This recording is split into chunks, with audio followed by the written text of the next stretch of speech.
አርቲስት ማህደር አሰፋና ታላቁን ቢሊየነር ሻህ አላሙዲን ያለያያቸው ቅሌት ምንድን ነው?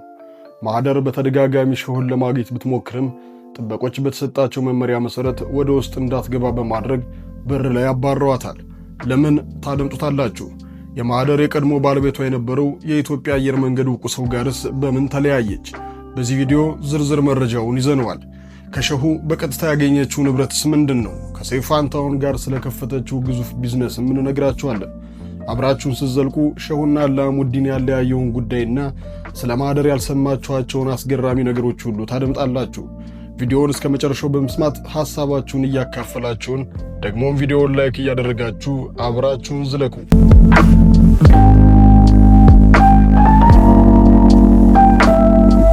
በአንድ የተባረከ አጋጣሚ የዛሬ 17 ዓመት ገደማ አንዲት መልከ መልካም እንስት የኢትዮጵያን የፊልም ኢንዱስትሪ ተቀላቀለች። ለዓይን ደስታን አትንፈገው የሚለውን የታላቁን ጠቢብ ሰለሞንን ንግግር እንደ አባባል የሚጠቀመው ሰፊው ሀገር ሕዝብ እጁን ባፉ ከሚያስጭነው የተወነው አቅሟ ባሻገር የውበቷ ምርኮኛ ለመሆን በቃ። ማህደር አሰፋ የተወለደችው በአፍሪካ ሕብረት መቀመጫ በሆነችው አዲስ አበባ ልዩ ስፍራው ሽሮ ሜዳ እየተባለ በሚጠራው አካባቢ ነው። አባቷ አሰፋ ደምሳሽ ይባላሉ። እናቷ ደግሞ ርብቃ ፈይሳ ናቸው። 5ኛ ዓመት የልደት በዓሏን በሽሮ ሜዳ ካከበረች በኋላ ቤተሰቦቿ ኑሯቸውን ወደ ቄራ አካባቢ ያደረጉ። የማህደርም ቀሪው የልጅነት ዕድሜዋ በዛው በቄራ አካባቢ ሆነ። የመጀመሪያ ትምህርቷን ማለትም እስከ 8ኛ ክፍል የተማረችው አጼ ዘርዓ ያዕቆብ ትምህርት ቤት ነው። ቀጣይ ትምህርቷን በሽመልስ ሀብቴ ያጠናቃለች። የኮሌጅ ትምህርቷን በአድማስ ዩኒቨርሲቲ በጸሐፊነት የተከታተለች ሲሆን ጥሩ በሚባል ውጤትም ለመመረቅ በቅታለች።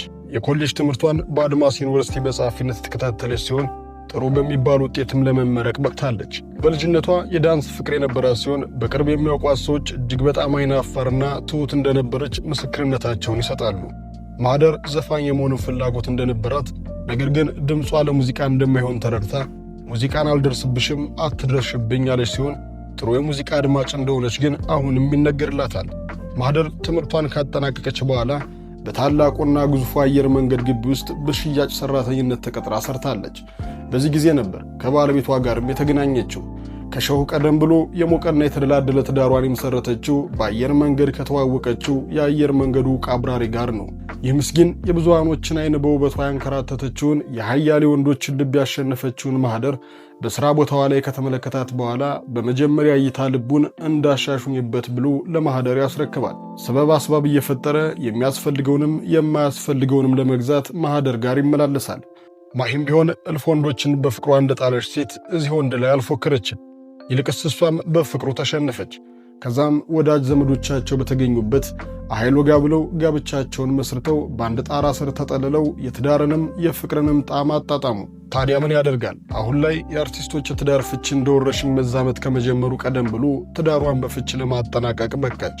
ለፍቺ የዳረጋቸው ምክንያት ደግሞ ይሄ ነው። ባለቤቷ የአየር መንገዱ ሀብት የሆነውን አንድ ፕሌን ከሌሎች ሰራተኞች ጋር በመሆን ወደ ተመደበበት ስዊድን ሀገር ተጓዦችን ይዞ ይሄዳል።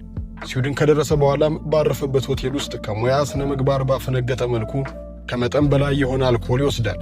በዚህም ይሰክራል። ታዲያ የሰከረ ሰው ቀልብ የለውምና በስካር መንፈስ ከፍተኛ የሆነ ረብሻን በሆቴሉ ውስጥ ይፈጽማል።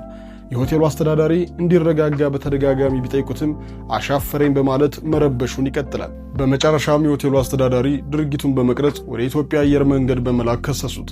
አየር መንገዱም የአብራሪውን ድርጊት በማየት እዛው ስዊድን እንዳለ የሥራ ማባረሪያ ደብዳቤ ላኩለት። ይዞት የሄደው አየርና የሥራ ባልደረቦቹ ሲመለሱ እሱ ግን በስዊድን ይቀራል።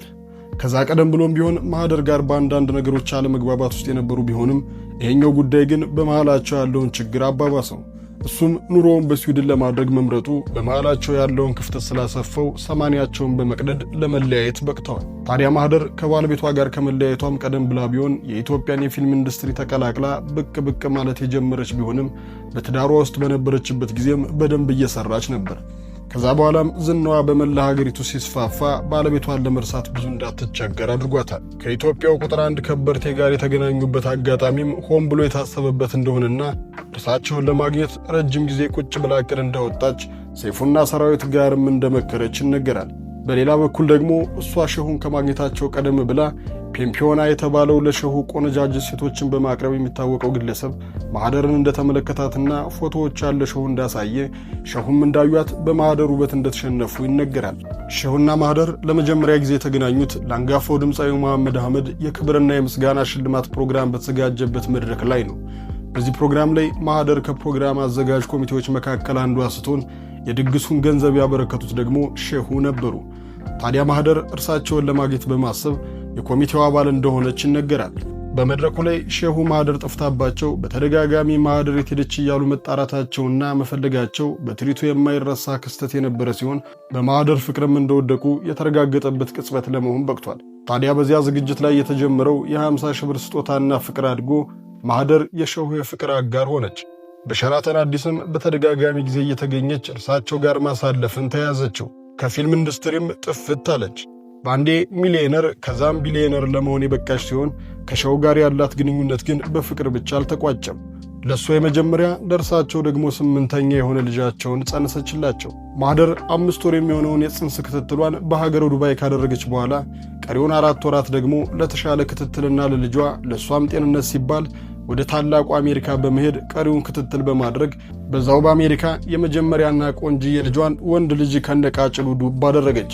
በዚህ የተደሰቱ ሸሁ ሚሊዮን ብሮችን፣ መኪናና የቤት ስጦታ ሁሉ አበርክተውላታል። ይሄ ብቻ አይደለም። በሀገራችን ቁጥር 1 የመዝናኛ ፕሮግራም አቅራቢ የሆነው ሰይፉ ፋንታሁን ጋርም ኢትዮ ኤፍኤም 101.1ን ከፍተው በስጦታ አበርክተውላታል። በመሆኑም ተወዳጁ ታዲያስ አዲስ የሚቀርብበት የሬዲዮ ጣቢያም ባለቤትነቱ የሰይፉ ብቻ ሳይሆን ማህደር አሰፋም የታላቅ ድርሻ ባለቤት ነች። የማህደር ልጅ በአባቱ ልዩ ፍቅር እንዳለው ሲነገር ሸራተን አዲስ፣ ሚሊኒየም አዳራሽ፣ ሚድሮክ ኢንቨስትመንት ግሩፕ፣ ሆቴሎች፣ በሳውዲ ያሉ ግዙፍ ካምፓኒዎችና በመላው ዓለም የሚገኙ የሸሁ ሀብት ሁሉ እንደ ልጅ ተካፋይ እንደሆነና የዚህ ሁሉ ቢሊዮን ብር ተካፋይ እንደሆነም የተረጋገጠ እውነት ነው። ማህደርና ሸሁ አሁን ላይ በድሮ ፍቅራቸው ላይ አለመሆናቸውን የሰማን ሲሆን አብረው በነበሩበት ጊዜ እንዳትሰሪ ብለው ወደ ከለከሏት የፊልም ኢንዱስትሪም ራሷ ፕሮዲውስ ባደረገችውና ዓለም አቀፍ ሽልማቶችን ባገኘው ዶቃ ፊልም ወደ ኢንዱስትሪው ተመልሳለች። ፍቅራቸውን ያቋረጡበት ይሄ ነው የሚባል አሳማኝ መረጃ ለማግኘት አስቸጋሪ ቢሆንም ማህደር እርሳቸውን ለማግኘት በተደጋጋሚ እንደሞከረች ወዳሉበት ሳውዲ አረቢያም እንደተመላለሰች የሰማን ሲሆን ነገር ግን ሸሁ ወዳሉበት ቅጥር ግቢ እንዳትገባ ለጠባቂዎቻቸው ትዕዛዝ እንዳስተላለፉና እሳቸውን ሳታገኝ ከበር እንደሚመልሷትም ለማወቅ ችለናል። ሸሁ በአሁኑ ሰዓት በአዲስ አበባ ዩኒቨርሲቲ ቢዝነስ ማኔጅመንት ምሩቅ የሆነችውና እንደ ቢልጌት ፋውንዴሽን አይነት ትልልቅ ዓለም አቀፍ ድርጅቶች ጋር ከሰራችው እንዲሁም በተባበሩት መንግስታት ውስጥ አማካሪ በመሆን በመስራት ከምትገኘው አስካል ተገኘ ተሾመ ከምትባለው መልከ መልካም ጋር የፍቅር ህይወት እንደጀመሩ አውቀናል። ይቺ ሴትም ልክ እንደ ማህደር የቀድሞ ባሏ የኢትዮጵያ አየር መንገድ አብራሪ ነበር። ታዲያ አንዳንዶች ሲቀልዱ ቆነጃጅት ሴቶች ፓይለት የሚያገቡት ሸሁን ለማግኘት ነው በማለት በነገር ሸንቆጥ ያደርጋሉ። የማህደርና የሸሁ ግንኙነት የተቋጨ ሲሆን በርካታ ኢትዮጵያውያን ቀደም ብለውም ማህደርን ይተቿት ነበር። እንዴት ለገንዘብ ብላ እኩያዋ ያልሆነ ሰው ጋር እያሉ ያብጠለጠሏት ብዙዎች ሲሆኑ የለም ማህደር ውበቷን፣ ቁንጅናዋን ከተሰጣት እድል ጋር በደንብ ትጠቅመዋለች፣ ምናውን የሚሄን እድል ባገኘው በማለት እሷን የደገፉም ቁጥራቸው ጥቂት የሚባል አይደለም። ውድ የጊዮን ቲዩብ ተከታታዮች እናንተ በዚህ ላይ ምን ሐሳብ አላችሁ? እድሉን ብታገኙ ትጠቀሙታላችሁ ወይስ አይሆንም ብላችሁ ሸሁን ትገፋላችሁ?